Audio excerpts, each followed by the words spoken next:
আজকে মজাদার খিচুড়ি রান্না করব, তা আপনাদের সাথে একটু শেয়ার করব। এখানে হচ্ছে আমি যে চিনি গুঁড়া চাউল নিয়েছি, তারপরে হচ্ছে ছোট টুকরো করে আলু কেটে নিয়েছি, আর এখানে হচ্ছে মশারির ডাল দিয়ে দিয়েছি। আমি এখানে কোনো সবজি ব্যবহার করলাম না, শুধু আলু, তারপরে হচ্ছে ডাল, চাল, এই তিনটা উপকরণ দিয়ে আমি এই খিচুড়িটা তৈরি করব। তো এটা আমি সুন্দর করে ধুয়ে পরিষ্কার করে নিয়েছি, সাথে আছে পেঁয়াজ কাঁচামরিচ কেটে নিয়েছি। এখন হচ্ছে আমি খিচুড়ি রান্নায় চলে যাব। এখানে কড়াইটা বসিয়ে দিয়েছি, তারপরে তেল দিয়ে দিয়েছি। আসলে আমি কখনো রান্না শেয়ার করি না, তারপর মানে রেসিপি শেয়ার করি না আর কি। এমনিতে রান্না করতে করতে কিন্তু আমার ভিডিওটা চলে, সব সময় রান্না বান্না করতেছি ডেইলি। তা আজকে ভাবছি ছোট্ট একটা ভিডিও করে নিয়ে আজকে আপনাদেরকে ছোট্ট করে খিচুড়িটা দেখিয়ে দিই। তো এখানে আমি তেল দেওয়ার পরে হচ্ছে পেঁয়াজ কাঁচামরিচ দিয়ে দিয়েছি। কিছুক্ষণ ভাজার পরে এখানে এলাচ, দারচিনি, তেজপাতা দিয়ে দিয়েছি। তারপরে এখানে হচ্ছে পরিমাণ মতো লবণ দিয়ে দিয়েছি।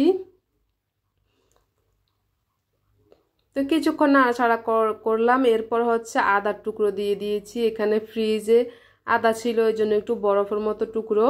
আর রসুন দিয়ে দিলাম। আদা রসুন দিয়ে আর কিছুক্ষণ পরে একটু নাড়াচাড়া করলাম। তারপর হচ্ছে পরিমাণ মতো আমি হলুদের গুঁড়া দিয়ে দিয়েছি।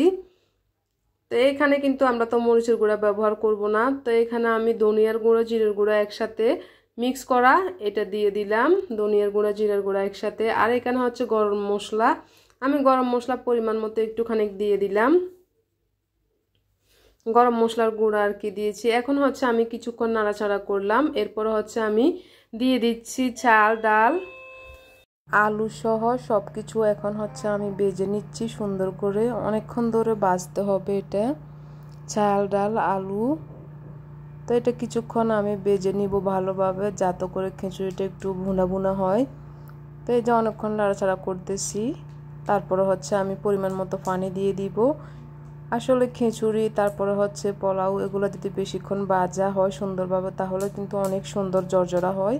তো এখন হচ্ছে আমি পরিমাণ মতো এখানে পানি দিয়ে দিচ্ছি। এটা আসলে পরিমাণ লাগে। অনেক সময় মানুষ পরিমাণ না জানলে কিন্তু খিচুড়ি কিংবা পোলাও হচ্ছে নষ্ট হয়ে যায়। তো পরিমাণ মতো আমি এখানে পানি দিয়ে দিলাম। এখন এই যে কিছুক্ষণ পরে আসলাম, কিছুক্ষণ পরে এসে আমি এখানে কাঁচামরিচ দিয়ে দিয়েছি। তারপর হচ্ছে ভালোভাবে নাড়াচাড়া করলাম কিছুক্ষণ।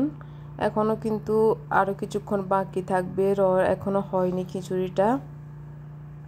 তো এইভাবে করে আমি একটুখানি নাড়াচাড়া করে দিচ্ছি। এরপর হচ্ছে আমি ঢাকনাটা দিয়ে দিব আরও কিছুক্ষণ হওয়ার জন্য। তা আসলে একটু খিচুড়ি খাইতে মন চাইছে, এই জন্য খিচুড়ি করতেছি। তো সব সময় আর খিচুড়ি করি না।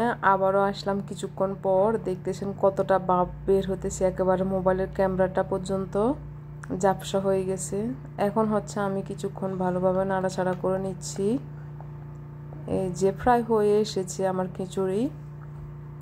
তা আমি এখানে আজকে সবজি ছাড়া খিচুড়ি করলাম, কোনো প্রকার কোনো সবজি কিংবা মাংস দিইনি, শুধু এমনিতে চাল, ডাল, মশারির ডাল দিয়ে হচ্ছে চাল, আলু, ডাল, এই 3 প্রকারের আমি দিয়ে হচ্ছে খিচুড়িটা করে নিয়েছি। তো হয়ে গেছে আমার খিচুড়ি। তো এই যে পরিবেশন করতেছি আমি।